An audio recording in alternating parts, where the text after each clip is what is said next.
Olá, família Diário da Fé, sejam todos muito bem-vindos a mais uma mentoria da nossa Escola Bíblica Dominical. Hoje, o nosso cenário é o Porto de Mileto, um local de despedidas dolorosas, mas de um legado eterno.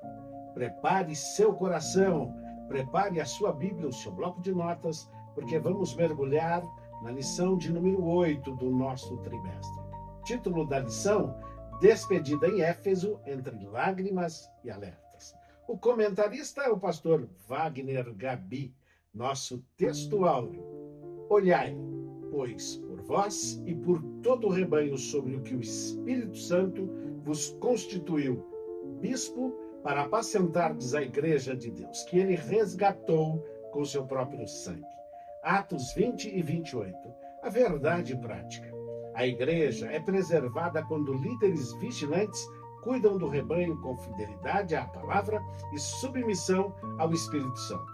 Olha o cenário em Mileto. Professores, imagine a cena: o sol se pondo no mar Egeu, Paulo está com pressa para chegar a Jerusalém antes do Pentecostes. Ele não tem tempo de ir até Éfeso, então convoca os líderes para encontrá-los em Mileto. Este é o único discurso de Paulo em Atos, dirigido exclusivamente a líderes cristãos. Não é um seminário técnico, é um testamento emocional e doutrinário.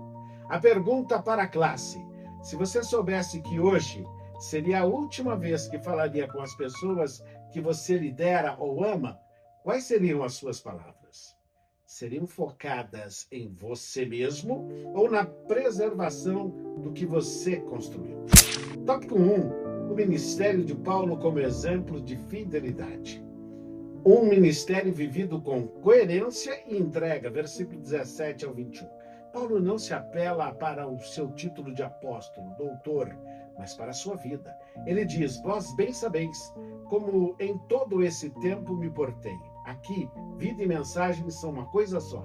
Ele serviu com humildade, lágrimas e até provações. Surge uma pergunta: por que Paulo faz questão de mencionar as lágrimas?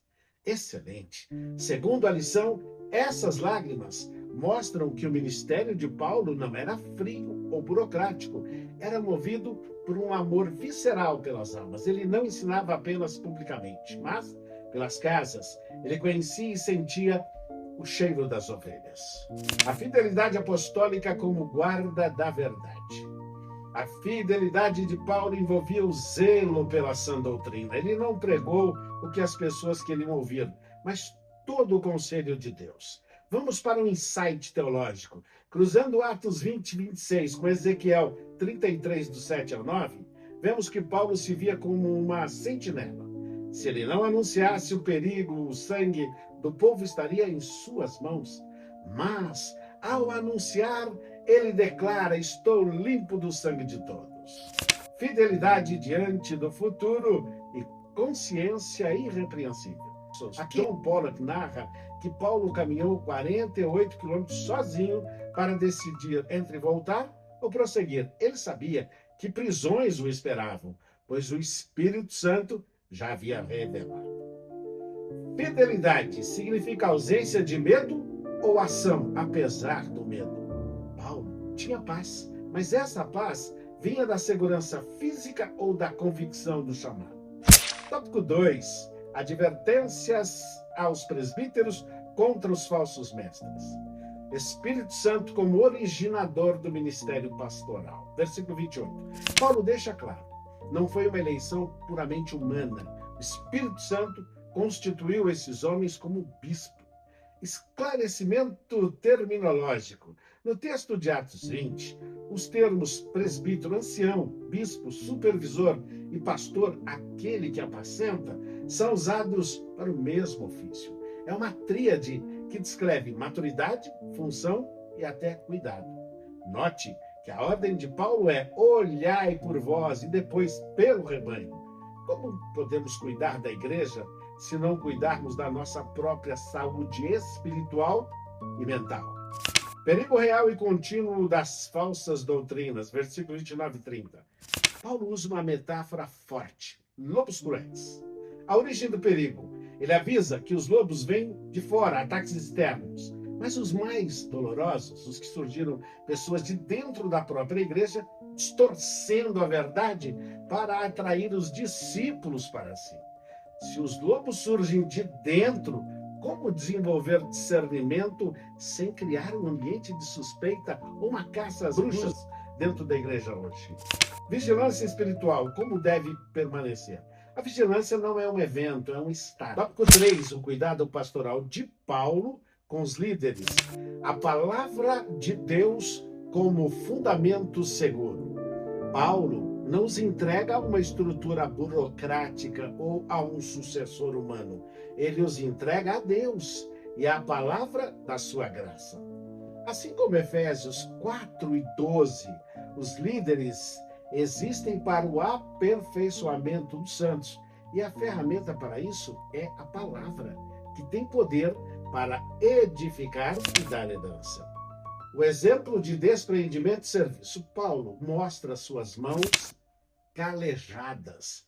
Ele trabalhou com as próprias mãos para não ser peso para ninguém. Ele contrasta seu altruísmo com a ganância dos falsos obreiros que visam lucros.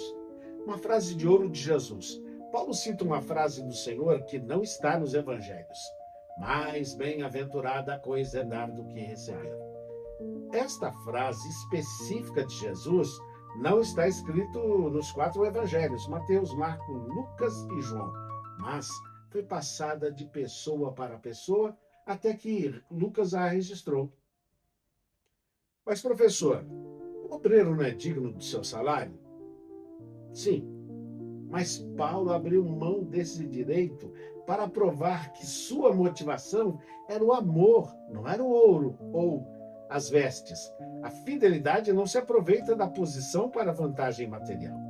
Uma despedida marcada por amor e lágrimas. O encerramento é comovente. Eles se ajoelham na areia, o pranto é grande. Eles beijam Paulo e o acompanham até o navio, entristecidos, porque não veriam mais o seu rosto. Vamos refletir? Paulo era firme na doutrina, lobo não passava por ele. Apesar de ser um colérico, ele era terno no afeto. Ele provou que a defesa da verdade jamais deve ser separada do amor cristão. Conclusão, o legado que vai permanecer. Meus irmãos, a despedida em Mileto nos ensina que a igreja é preservada quando há um equilíbrio entre verdade e amor. Paulo terminou a sua carreira com a consciência limpa, porque não negociou o evangelho, mas também porque não endureceu o coração. Hoje, o desafio é para nós. Estamos anunciando todo o conselho de Deus ou apenas partes que geram likes ou engajamento nas redes sociais? Nossas mãos servem ao rebanho ou se servem do rebanho? Temos chorado pelas ovelhas ou apenas as contado como números? O Espírito Santo, que constituiu os líderes do passado, nos capacite hoje a sermos vigilantes e fiéis até o fim. Vamos orar para que o Pai entregue-nos a tua palavra da graça, edifique-nos e proteja-nos dos lobos. Que sejamos como Paulo, firmes na fé, mas cheios de amor, em nome de Jesus. Gostou dessa aula? Então, já curte, comenta, tira sua dúvida, compartilha com seus professores e alunos da EBD. Nos vemos no próximo Diário da Fé. Uma boa aula, um abraço e até o nosso próximo encontro. Deus te abençoe.